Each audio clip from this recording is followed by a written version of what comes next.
Praise the lord. ఈరోజు మన వాక్య ధ్యానం కోసం కీర్తనలు 8వ అధ్యాయం 4వ వచనం దాన్నే చదువుతున్నాను. నీవు మనుష్యుని జ్ఞాపకం చేసుకొనుటకు వాడేపాటివాడు, నీవు నరపుత్రుని దర్శించుటకు వాడేపాటివాడు.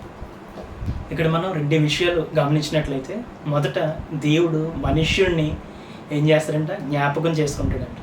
రెండవది ఏంటంటే ఆయన మనిషిని దర్శిస్తాడంట.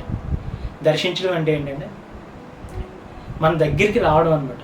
మన దగ్గరికి వచ్చి యాక్చువల్గా అబ్రహాంని దేవుడు ఏం చేశాడంటే దర్శించాడు, షారాని దేవుడు దర్శించాడు అని ఉంటుంది. అబ్రహాంని ఏంటంటే 3 దేవదూతలు ప్రయాణమై వెళ్ళిపోతున్నప్పుడు అబ్రహాం తన ఇంటికి పిలుస్తాడనమాట. పిలిచినప్పుడు వారికి భోజనం పెట్టాడు, లేదంటే అప్పుడే వారు ఏం చేస్తారంటే ఆశీర్వదించారు అంటారు. అబ్రహాంను షారాని ఆశీర్వదిస్తారు. అలాగే షారాని కూడా దేవుడు దర్శించిన ఉంటుంది. దేవుడు దర్శించిన తర్వాత ఏమవుతుందంటే షారాకు గర్భం తెరబడి ఉంటుంది.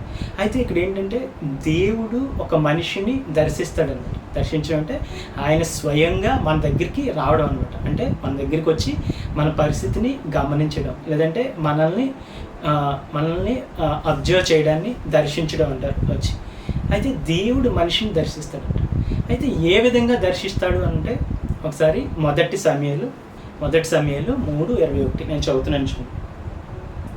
మరియు సిలోహులో యెహోవా మరలా దర్శనమిచ్చిచుండెను. సిలోహులో యెహోవా తన వాక్కు చేత సమూయేలునకు ప్రత్యక్షమగుచూ వచ్చాను. అంటే దేవుడు ఎలాగ ప్రత్యక్షమవుతాడు, ఎలాగ దర్శిస్తాడంటే తన మాట చేత, తన వాక్కు చేత సమూయేలుని దర్శిస్తూ వచ్చాడంట.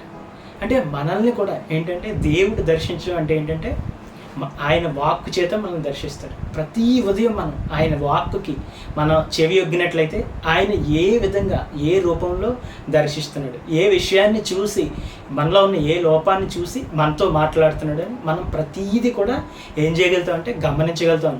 గమనించి మన జీవితంలో ఆయన చెప్పిన మాటని మనం పాటించే ప్రయత్నం చేసినప్పుడు ఆయన క్రియలు ఎలా వెల్లడవుతున్నాయి, ఆయన ఎలా ప్రత్యక్షమవుతున్నాడో మనం ఇంకా గమనించగలుగుతాం. సో ఈరోజు మనం నేర్చుకున్న 2 విషయాలు ఏంటంటే మొదట దేవుడు మనిషిని దర్శిస్తాడు, రెండవది ఏంటంటే ఆయన వాక్కు చేత ఆయన మనుషుల్ని దర్శిస్తాడు. సరే, కళ్ళు మూసుకుంటాం.